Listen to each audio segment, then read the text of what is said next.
사랑과 은혜가 충만하신 하나님 아버지, 오늘도 온갖 꽃들로 장관을 이루는 세상의 유혹을 이기게 하시고 하나님의 자녀로 택함받은 저희들이 하나님의 전에 모여 교사 주일 예배로 드리게 하시니 감사합니다.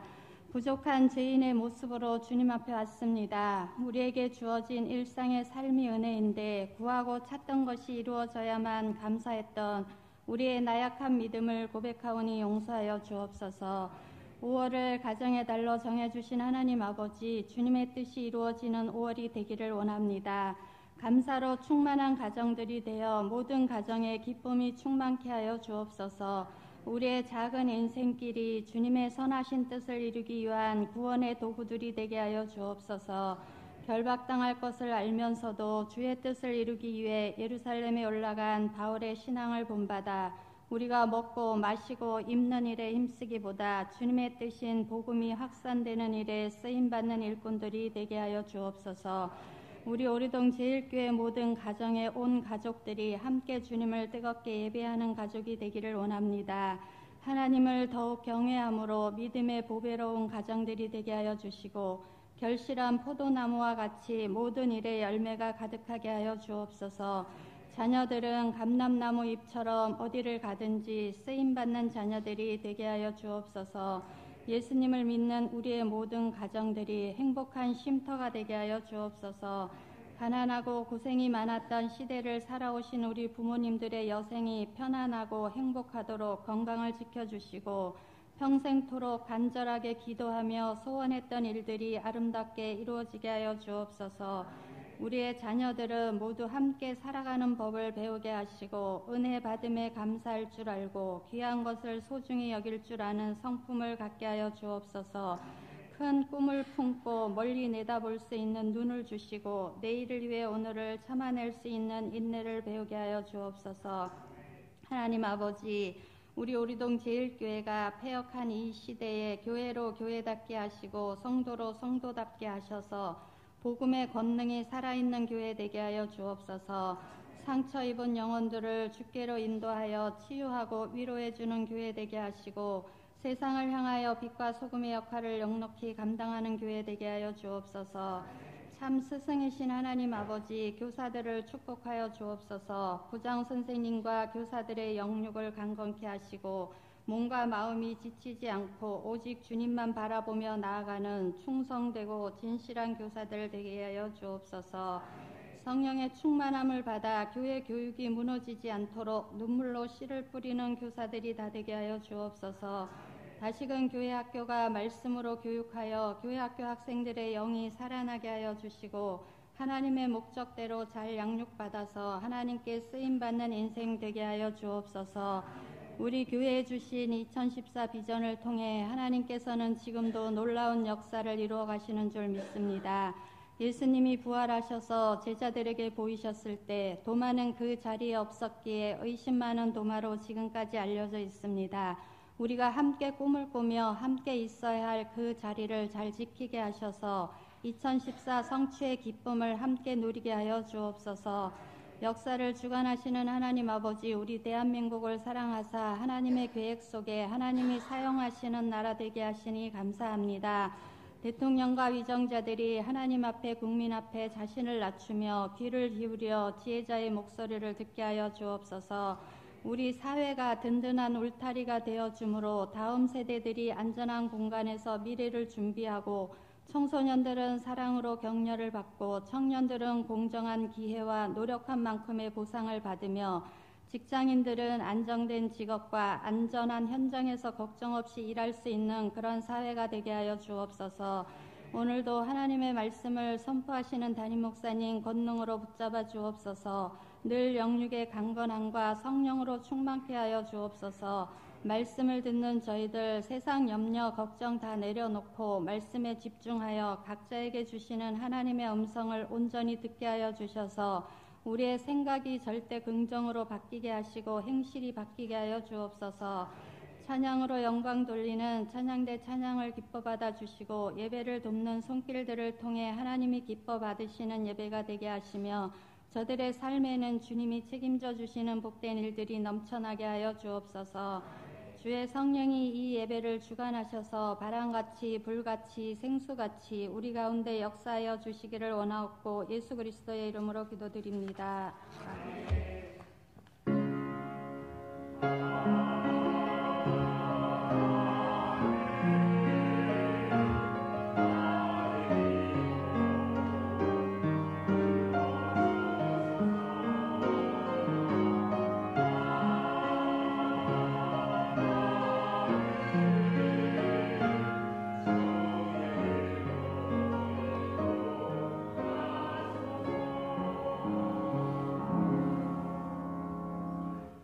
오늘 우리에게 주시는 하나님의 말씀, 신약 성경 베드로전서 5장 7절에서 마지막 14절의 말씀입니다. 베드로전서 5장 7절로 14절까지에 있는 말씀 봉독해 드리겠습니다. 너희 염려를 다 주께 맡기라. 이는 그가 너희를 돌보심이라. 근신하라, 깨어라. 너희 대적 마귀가 우는 사자같이 두루 다니며 삼킬 자를 찾나니 너희는 믿음을 굳건하게 하여 그를 대적하라. 이는 세상에 있는 너희 형제들도 동일한 고난을 당하는 줄을 알미라. 모든 은혜의 하나님 곧 그리스도 안에서 너희를 부르사 자기의 영원한 영광에 들어가게 하신 이가 잠깐 고난을 당한 너희를 친히 온전하게 하시며 굳건하게 하시며 강하게 하시며 털을 견고하게 하시리라. 권능이 세세 무궁토록 그에게 있을지어다. 아멘. 내가 신실한 형제로 아는 실루아노로 말미암아 너희에게 간단히 써서 권하고 이것이 하나님의 참된 은혜임을 증언하노니 너희는 이 은혜에 굳게 서라. 택하심을 함께 받은 바벨론에 있는 교회가 너희에게 문안하고 내 아들 마가도 그리하느니라. 너희는 사랑의 입맞춤으로 서로 문안하라. 그리스도 안에 있는 너희 모든 이에게 평강이 있을지어다. 아멘. 이는 하나님의 말씀입니다. 들려드리겠습니다.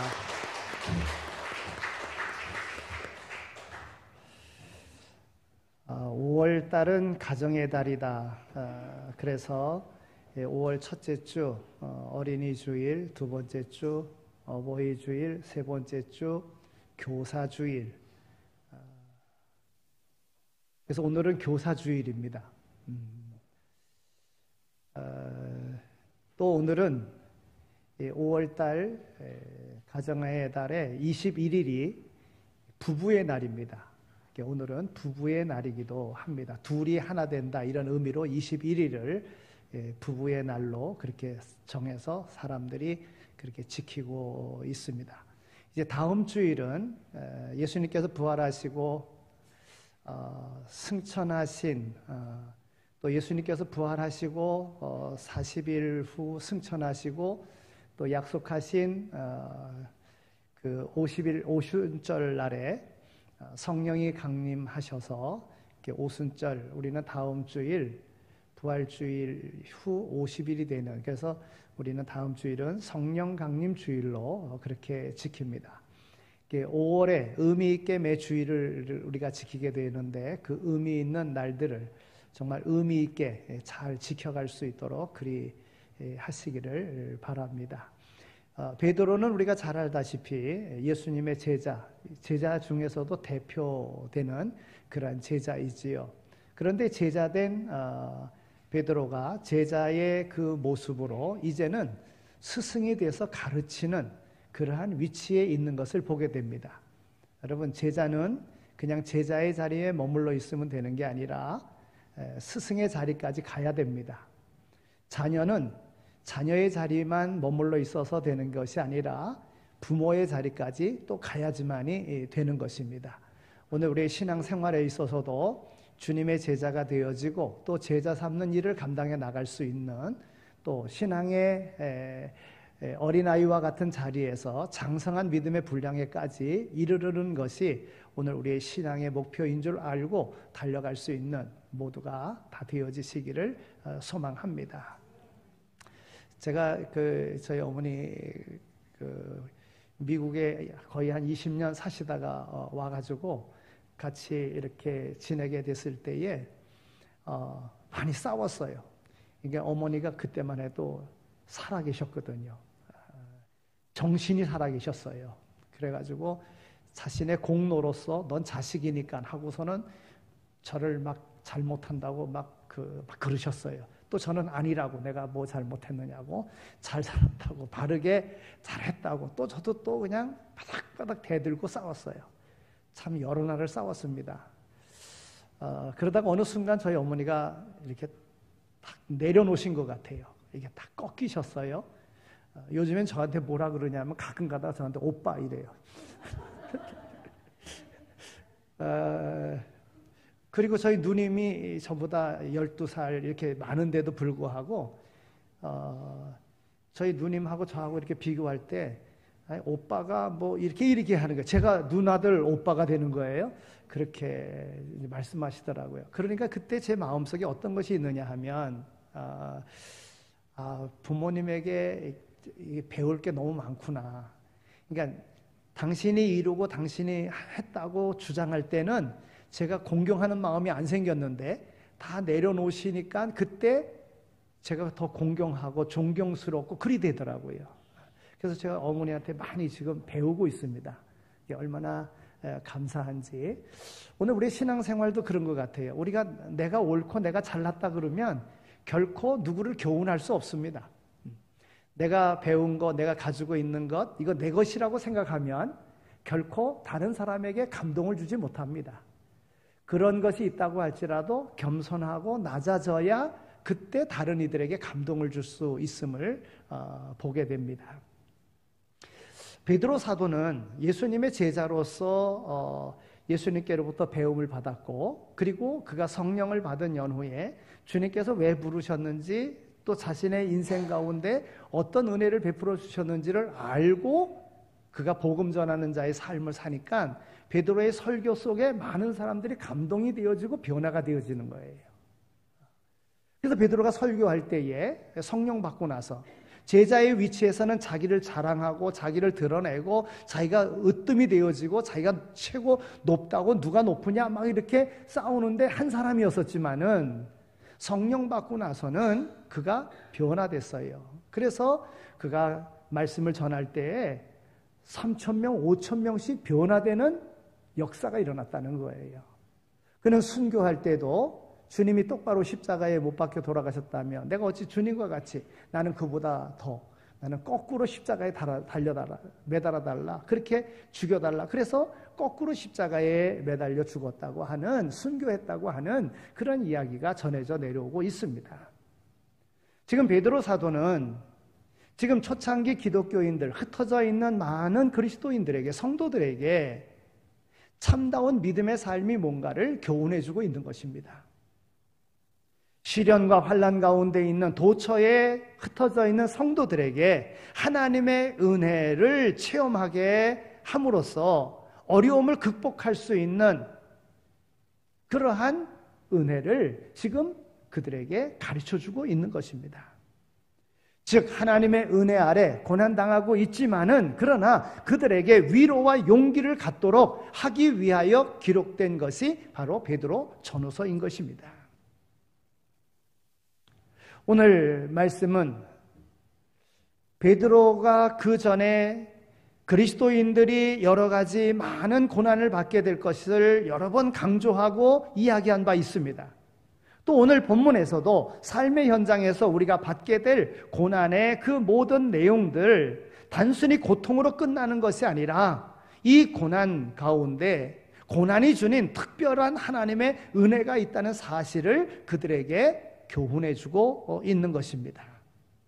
고난 속에는 분명한 의미가 있다. 이 고난 뒤에는 하나님의 놀라우신 계획이 있다. 고난 뒤에는 하나님께서 이루고자 하시는 놀라운 뜻이 있다. 그러니까 고난을 감사함으로 받고 그 고난을 이기는 자가 되라, 이렇게 말씀해주고 있는 것입니다. 여러분, 우리가 어떤 질병이 이렇게 유행을 하면 그 질병을 예방하기 위해서 예방주사를 맞잖아요. 그 예방주사라고 하는 것은 작은 양의 그 질병에 균을 집어넣어서 항체가 생기게 해서 그 질병을 이기게 하는 겁니다. 아마 여러분들 우리가 대표적으로 받는 우두라고 하는 그런 예방 접종이 있지 않습니까? 옛날에는 그걸 갖다 불주사라 그랬어요. 얼마나 아픈지 막 퉁퉁 붓기도 하고 또 나을 때쯤이면 또 막 간지러워가지고 막 긁기도 하고 막 몸살을 앓기도 하고 그러는 그 예방 접종입니다. 옛날에는 예방접종을 안 함으로 인해서 많은 사람들이 죽기도 했어요. 오늘 우리가 이 자리에 있다고 하는 것은 아마 그때 예방접종 맞은 것으로 인해서 오늘 우리가 이 자리에 있지 않나 이런 생각도 해보게 됩니다. 얼마 전 우리는 코로나로 인해서 많은 나라, 전 세계 모든 나라들이 정말 위험한 그런 상황 속에 많은 걱정 가운데 우리가 그렇게 3년의 세월을 보냈습니다. 우리도 마찬가지로 어느 예방접종 주사보다도 더 많은 접종 1차, 2차, 3차, 경우에 따라 4차까지 이르기까지 주사를 맞았습니다. 맞아도 걸린 경우가 있었지만은 그래도 맞았기 때문에 그래도 이렇게 잘 이기지 않았나 이런 생각을 해봅니다. 근데 베드로 사도는 지금 고난당하고 있는 그리스도인들에게 앞으로 이보다 더한 불시험이 올 거다라고 하는 것을 이야기했어요. 더 큰 시험이 올 거다. 불시험이 올 거다. 그럴 때에 이 불시험이 온다는 이야기를 듣고 지금도 어려운데 더 심한 어려움이 온다는 이야기를 듣고 사람들과 나 그러면 이 신앙을 포기할까? 이렇게 염려하며 걱정하는 그런 이들이 있었어요. 내가 계속 신앙생활을 해야 하는가 아니면 포기해야 하는가 하고 고민하는 성도들에게 베드로 사도는 오늘 본문을 통해서 3가지 교훈을 주고 있는 것입니다. 첫째는 너희 염려를 다 주께 맡겨야 한다 하는 것입니다. 다시 한번 우리가 본문의 말씀 7절을 함께 읽겠습니다. 자, 7절 말씀을 우리 함께 읽겠습니다. 시작.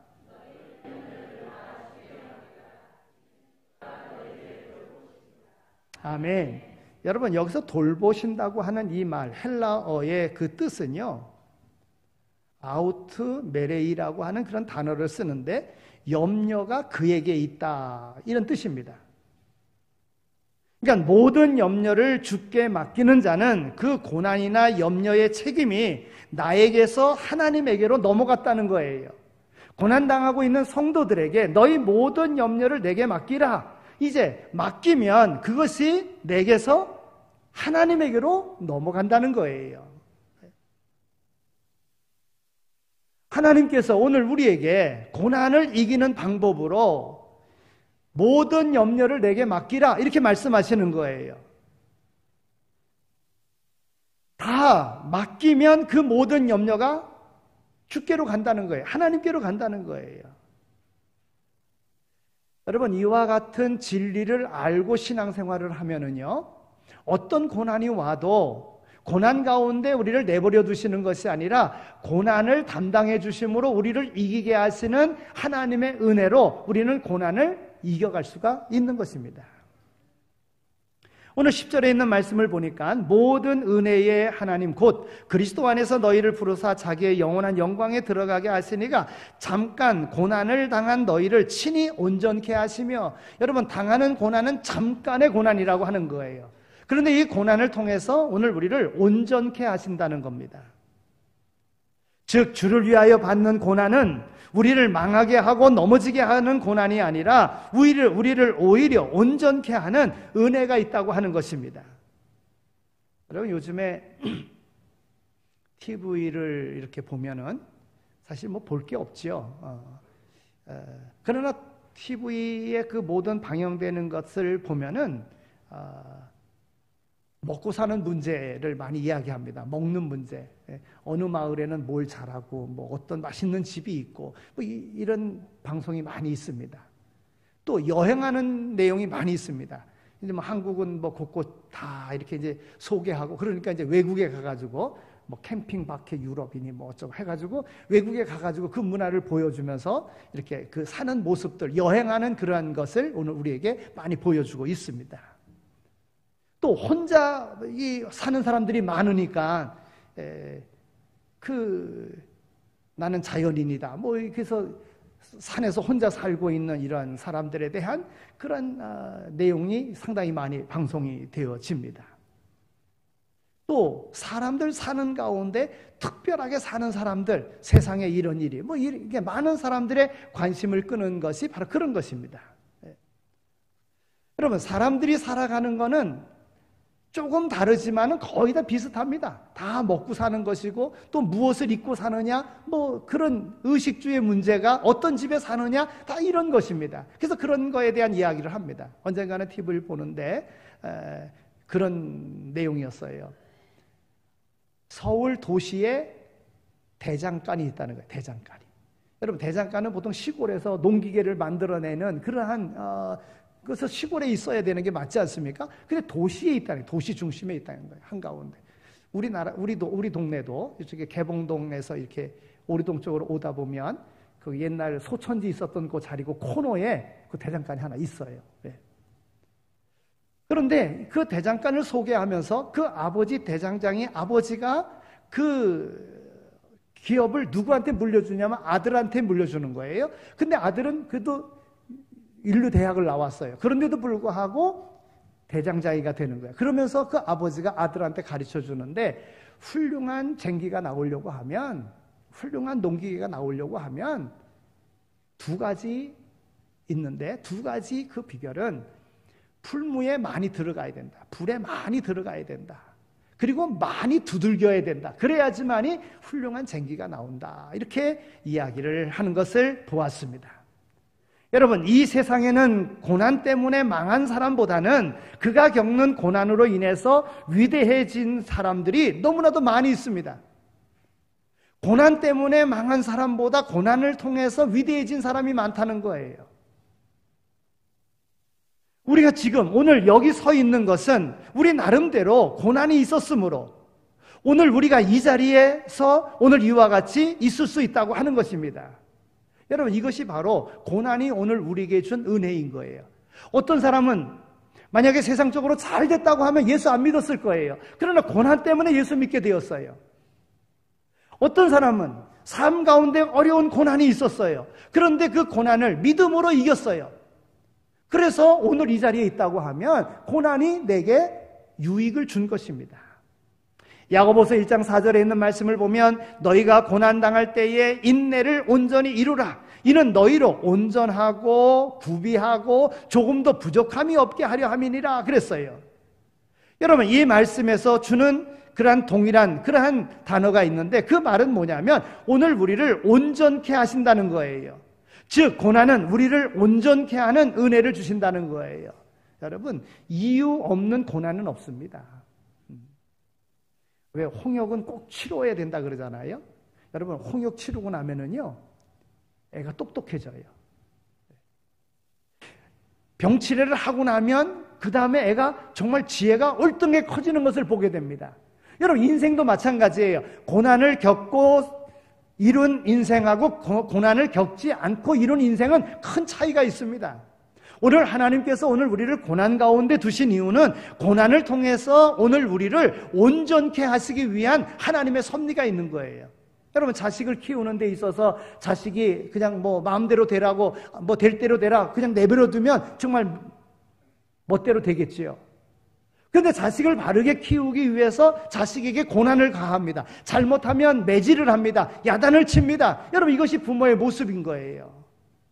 즉 고난을 통해서 온전케 되어진다고 하는 겁니다. 하나님께서 이스라엘 백성을 통해서 우리에게 교훈하시는데요, 이스라엘 백성들을 하나님이 징계하실 때가 있어요. 아주 극심한 그런 어떤 고난을 주실 때가 있어요. 그때 왜 그러냐? 하나님을 섬기지 않고 우상을 섬기니까, 하나님을 의지하지 않고 주변 나라들을 의지하니까 하나님께서 그 의지했었던 우상 섬겼던 모든 것들을 말끔히 씻어버리기 위해서 어떨 때는 긴 시간 포로의 생활을 하게도 하고 속박과 나라 떠난 이런 나그네의 삶을 살게도 하셨던 것을 보게 됩니다. 이스라엘 백성들이 바벨론에 포로로 가서 70년 동안 살았을 때에 그때 그 전에 이스라엘 백성들은 온갖 우상을 다 섬겼어요. 성전에까지 온갖 우상들을 다 갖다 놓고 섬겼어요. 주변 나라들을 의지했어요. 그럴 때 하나님께서는 이스라엘 백성들을 징계하셨다는 거예요. 고난을 통해서 하나님을 찾게끔 하나님께로 돌아오게 만드셨음을 보게 됩니다. 오늘 본문 7절 앞 6절에 있는 말씀을 보면 그러므로 하나님의 능하신 손 아래 겸손하라 때가 되면 너희를 높이시리라 그랬어요. 여러분, 이 말씀 안에는 중요한 의미가 있습니다. 즉 하나님은 고난을 통하여 우리로 하여금 낮아지게 하시고 겸손하게 하시고 다시 하나님의 사람으로 높이시는 그런 은혜의 방편으로 고난을 사용하신다는 거예요. 여러분, 많은 사람들 누구나 다 고난을 당합니다. 그 고난 당할 때에 낮아지지 아니하면, 겸손하지 아니하면 그 고난 이기지 못합니다. 하나님께서 고난을 주시는 이유는요, 겸손하게 하시기 위해서예요. 낮아지게 하시기 위해서예요. 그래서 하나님의 사람으로 온전케 하시기 위한 하나님의 뜻이 있다는 거예요. 낮아지지 않으면 분명한 하나님의 채찍과 하나님의 허락하신 교훈의 그런 고난인데도 불구하고 낮아지지 않고 겸손하지 않으면 그 고난에서 벗어날 수 없습니다. 이것이 오늘 우리에게 주는 성경의 진리입니다. 그러니까 빨리 고난당하면 빨리 낮아져야 됩니다. 겸손해야 됩니다. 그러면 하나님이 쓰시는 거예요. 하나님의 은혜가 덧입혀지게 되어져 있어요. 빳빳하게 계속 그냥 고집하고 교만하면 계속 고난 가운데 살아가는 거예요. 여러분, 위대한 신앙의 이력을 가지고 있는 모든 사람들을 한번 보십시오. 그들의 공통점은 하나같이 모두가 고난으로 낮아진 경험 속에서 다시 하나님의 높이시는 경험을 했다고 하는 것입니다. 베드로는 이것이 곧 고난이 주는 유익이라고 말씀해 주고 있어요. 고난은 오늘 우리를 낮추시는 거예요. 오늘 우리로 겸손하게 만드는 거예요. 너희 염려를 주께 맡기라. 그리하면 그가 너희를 돌보심이니라. 여러분, 주께 맡긴다는 것, 어떤 일을 누구에게 맡긴다는 것, 겸손하지 않으면, 낮아지지 아니하면 맡길 수 없는 겁니다. 즉 나를 낮추고 겸손하게 주님께 맡기는 겁니다. 내 힘으로는 안 됩니다. 주님 맡아주십시오. 주님께 맡기는 거예요. 그러면 그 문제 해결받을 수 있는 겁니다. 여러분, 배우는 데 있어서도 내가 다 배웠다, 많이 배웠다 이렇게 생각하면 누구에게 배우려고 하지 않습니다. 그러면 배울 것 없는 겁니다. 못 배우는 거예요. 겸손한 자가 배우는 거예요. 자꾸 물어보고 질문하고 이런 이가 배우는 겁니다. 두 번째로,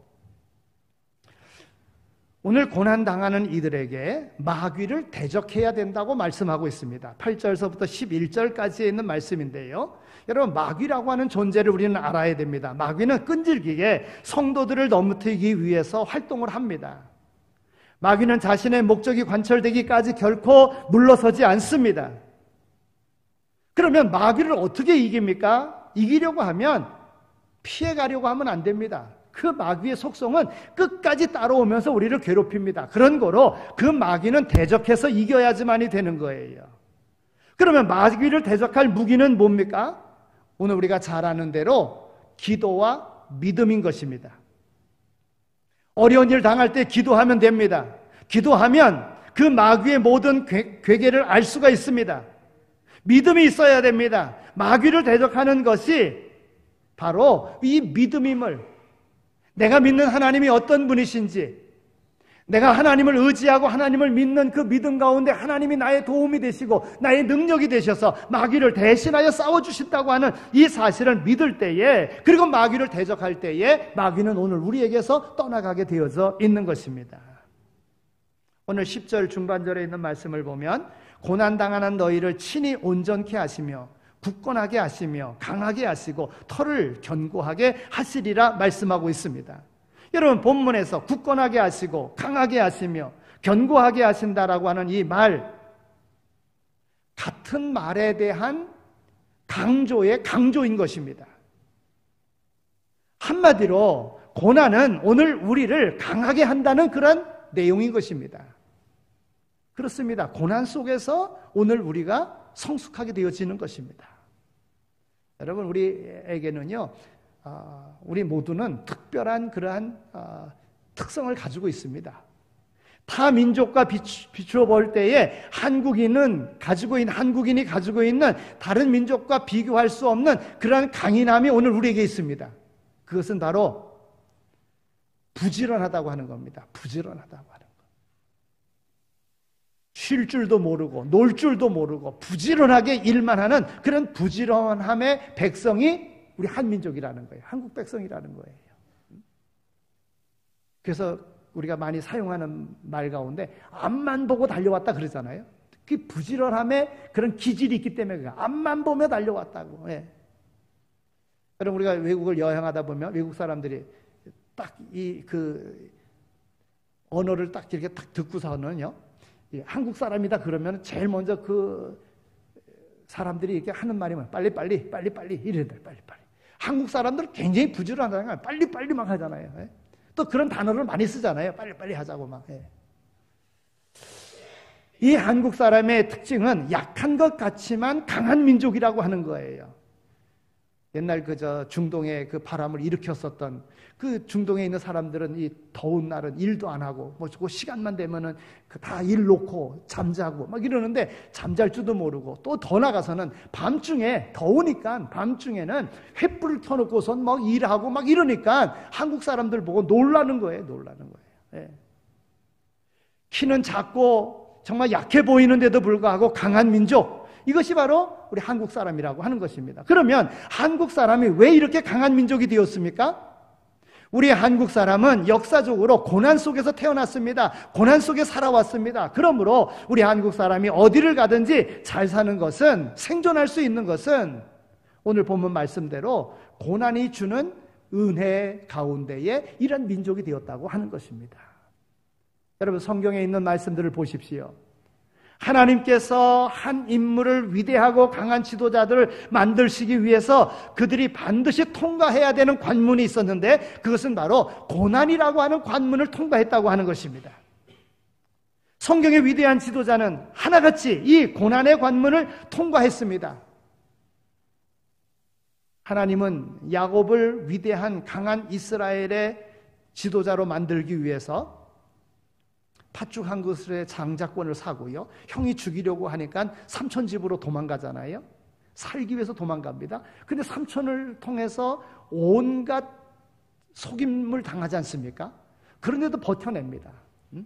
많은, 자기가 했던 것보다 더 많은 속임을 당하는 것, 삼촌으로부터 그게 막 이래저래 하여튼 뭐 온갖 말할 수 없는 고난을 당하지 않습니까? 그런데 그 고난 속에서 그는 큰 거부가 되고요, 하나님의 은혜로지요. 큰 거부가 되고요, 그가 하나님과 겨루어 이기는 이스라엘이라는 이름을 얻지 않습니까? 그리고 이스라엘 나라의 이름이 되지 않습니까? 고난 속에서 그렇게 된 거예요. 고난 속에서. 여러분 요셉은 어떻습니까? 형으로부터 미움을 받습니다. 아버지의 사랑은 받지만 형들로부터 미움을 받아서 애굽에 팔려갑니다. 종살이합니다. 억울하게 누명 쓰고 감옥에 갑니다. 10수년을 그렇게 고난을 당합니다. 그런데 어찌 됩니까? 그가 하나님을 경외하는, 하나님을 섬기는 그런 삶 속에 하나님께서 그러한 과정을 통해서 큰 흉년 가운데 이스라엘 민족을 살려내는 그러한 일을 감당하게 하시지 않습니까? 고난 속에서 온 거예요. 고난 속에 귀한 일을 감당한 겁니다. 다윗은 어떠합니까? 다윗이 40의 왕이 되거든요. 그런데 40이 될 때까지 어려서 양을 치다가 골리앗을 무찌르고 그 다음에 왕궁에 들어가서 장수가 되어지고 왕의 사위가 되어지고 그러는데 왕이 죽이려고 하는 그 시기심 속에 도망다니는 그런 신세의 삶을 살아가지 않습니까? 그런데 그 삶이 결국은 이스라엘의 가장 위대하고 존경받는 왕이 되었다고 하는 것입니다. 여러분 모세는 어떠합니까? 왕궁에서 자라서 그렇게 잘 나갔지만 하나님께서 모세를 쓰실 때에는 광야에서 40년 동안 보내고 아무것도 할 수 없다고 자신의 모든 삶을 다 포기하고 살아가고 있는 나이 많은 80대였을 때에 하나님께서 모세를 부르셔서 내 민족을 이끌어내라 이렇게 말씀하지 않습니까? 여러분 모세에게 그 광야 40년의 고난은 자기를 완전히 내려놓게 만드는, 겸손하게 만드는, 아무것도 할 수 없다고 하는 그러한 자리로 만드시는 고난의 과정이었었다고 하는 거예요. 거기서 낮아지니까 하나님께서 붙드시고 하나님이 사용하시지 않습니까? 고난이란 마치 우리를 몸속에 우리를 병들게 하고 우리를 아프게 하며 우리를 죽게 할 수도 있는 바이러스와 같은 것이 바로 고난입니다. 사람들은 이 바이러스와 싸워서 이겨야 되는데 이기려면 오늘 그 바이러스가 들어와야 되고 일부러 집어넣어야 되고 고난을 겪어야 우리는 그 어떤 강한 바이러스가 와도 이길 수가 있는 것이지요. 이기고 나면 더 강건해지고 더 강한 체력을 얻게 되는 것입니다. 그래서 사람들은 어려운 일이 있으면 그때 미리 예방하는 거예요. 독감 주사 맞고요, 코로나 예방접종 하고요, 다 그렇게 하는 것입니다. 바로 이 항체가 우리로 하여금 그 바이러스를 이기게끔 만드는 힘을 주는 것입니다. 혹시 오늘 우리의 삶 속에 정말 열나게 하는 그런 일들이 있습니까? 우리를 열나게 만드는 고난이 무엇입니까? 지금 우리의 몸을 아프게 하고 괴롭게 하는 고난이 무엇입니까? 그렇다면 우리는 항체의 그런 바이러스를 받아들여야 되는 거예요. 그러면 그 항체를 주는 그 바이러스, 그게 뭡니까? 그 약이 뭡니까? 바로 구약과 신약이라고 하는 거예요. 하나님의 말씀입니다. 고난 당할 때, 어려운 일 당할 때 무엇보다도 하나님의 그 말씀 받아들여야 되는 거예요. 문제가 있을 때 하나님 앞에 나와 기도하는 겁니다. 하나님의 말씀을 통해서 문제의 해결의 방법을 찾는 겁니다. 그러면 강인한 믿음의 승리자가 되는 것입니다. 여러분, 우리 신앙인들이요, 비신앙인들과 비교해 봤을 때에 위기를 극복할 수 있는 탁월한 힘과 능력이 있다고 하는 것입니다. 그러므로 신앙인은 좀처럼 넘어지지 않습니다. 여러분, 그 이유가 무엇입니까? 하나님의 말씀이 고난을 이길 수 있는 항체가 되어주기 때문에 그런 것입니다. 이사야 40장 31절에서는 이렇게 말합니다. 오직 여호와를 앙망하는 자는 새 힘을 얻으리니 독수리의 날개치며 올라감 같을 것이요 다른 박질하여도 곤비하지 아니하겠고 걸어가도 피곤치 아니하리로다 그랬습니다. 왜 그렇습니까? 우리 하나님께서 고난을 이기는 항체를 오늘 우리에게 주셨기 때문에 그런 것입니다. 여러분, 이런 확신을 가지고 살아갈 수 있게 되어지기를 소망합니다. 내가 살아가는 것도 중요하지만 내가 믿음 안에 이와 같은 승리의 삶을 살아가면 그 삶을 보는 이들이 교훈을 얻어 또 승리하는 삶을 살게 된다고 하는 거예요. 말씀과 기도로 제자가 되어지고 성령 충만한 삶을 살아가며 그 가운데 제자 삼는 자리로까지 나갈 수 있는 모두가 다 되시기를 축원합니다. 세 번째는요, 12절에 있는 말씀인데요. 자, 12절에 있는 말씀을 읽겠습니다. 12절 말씀 읽겠습니다. 시작.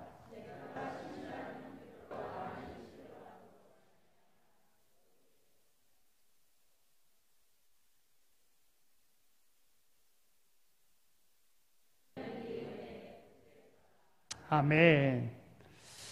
내가 신실한 형제로 아는 실루아노. 이게 실루아노는 다른 말로는 신라입니다. 신라. 바울과 신라가 복음 전했던 그 신라를 다른 말로 실루아노 이렇게 이야기를 합니다. 네. 아마 이 베드로전서, 이 베드로서를 이게 전달하는 이 역할을 이 실루아노가 한 것으로 보여집니다. 간단히 써서 권하고 이것이 하나님의 참된 은혜임을 증언하노니 너희는 이 은혜에 굳게 서라. 지금 베드로 사도가 이 베드로서를 통해서 우리에게 주는 것이 뭡니까? 고난을 당할 거다. 그러나 고난을 주님께 맡겨라. 그러면 오늘 우리를 온전케 해주신다. 이제 앞으로 불시험이 올 것이다. 그 불시험을 이기려고 하면 기도와 말씀의 항체를 받아라. 구약과 신약에 있는 이 말씀을 받아라. 그러면 너희가 능히 이길 수 있게 될 것이다. 그래서 말씀하는 것입니다. 은혜에 굳게 서야 한다. 여러분, 여기 은혜 없이 오신 분 누가 있겠습니까? 은혜 없이 살아가는 분이 누가 있겠습니까? 우리는 하나님의 은혜가 아니면 아무것도 할 수 없어요. 하나님의 은혜 아래서 우리는 구원받았습니다. 예수 그리스도를 구주로 영접할 수 있는 하나님의 은혜 가운데 예수님을 우리 가운데 주셨습니다.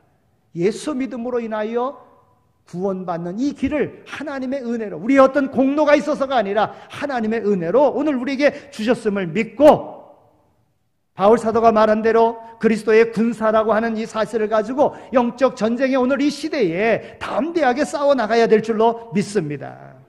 여러분, 오늘 우리가 싸우는 이 싸움은요, 보이는 그런 싸움이 아니라 보이지 않는 어떤 세력과의 싸움이라고 하는 거예요. 그래서 영적 전쟁이다, 이렇게 말하는 것입니다. 우리는 다 격전장에 있는 우리의 삶인 것입니다. 이 싸움에서 승리하는 길은 하나님의 은혜에 굳게 서는 길밖에 없습니다. 이 세계나 그 어떤 것도 주님의 은혜에 굳게 선 사람을 이길 수는 없는 것입니다. 하나님께서 대신 싸워주시기 때문에 그런 거예요. 하나님의 은혜를 받은 자라고 하는 확신 속에서 살아가면 되는 거예요. 베드로는 다가올 고난이 무서워서 염려하고 있는 성도들을 향하여 오늘 본문 8절에서 근신하라, 깨어라 말씀하고 있는 거예요. 고난과 환난이 있는 자는 잠자지 말고 깨어 있어야 된다고 하는 것입니다. 하나님의 말씀 앞으로 나와야 된다고 하는 것입니다. 그런 자에게는 하나님이 주시는 새 힘이 있으며 고난을 이길 수 있는 은혜가 있다고 하는 것입니다. 사랑하는 성도 여러분, 고난을 인하여 낙심하거나 실망하지 마시고 하나님 앞에 더 가까이 나오심으로 고난을 이길 수 있고 온전케 하시는 하나님의 은혜를 경험하는 더 강한 믿음의 소유자로서 승리의 깃발 날리는 모두가 다 되어지시기를 축원합니다. 하나님 감사합니다. 저희들을 사랑해 주셔서 이와 같이 불러주시고 고난 속에서도 우리와 더불어 함께 하시고 우리를 대신하여 싸워주시는 하나님이 계심을 확신하며 담대하게 우리의 인생 걸어갈 수 있도록 인도하여 주시니 감사합니다. 모든 일을 기도함으로 시작하게 하여 주시고 기도로 하나님께서 우리에게 보여주시고 하시는 계시를 보게 하여 주시고 성령의 인도하심을 따라 오늘 우리의 삶에 승리 깃발 날릴 수 있는 우리 모두가 다 되게 하여 주옵소서. 감사합니다. 예수 그리스도의 이름으로 기도드립니다. 아멘. 이제는 우리 주 예수 그리스도의 은혜와 하나님 아버지의 극진하신 사랑하심과 성령님의 위로하시고 교통하심이 우리를 부르셔서 우리를 제자 삼으시고 또한 오늘 우리로 말씀 증거자가 되게 하셔서 교사된 위치에서 하나님의 귀한 뜻을 이루어 나갈 수 있는 그 은혜를 우리에게 주셨기에 삶의 현장에서 생명과 복의 통로가 되는 역할 감당할 것을 마음에 다짐하며 세상으로 나가는 이 자리에 참여한 모든 이들 가운데 이제로 영원히 함께 하시길 간절히 축원하옵나이다. 아멘.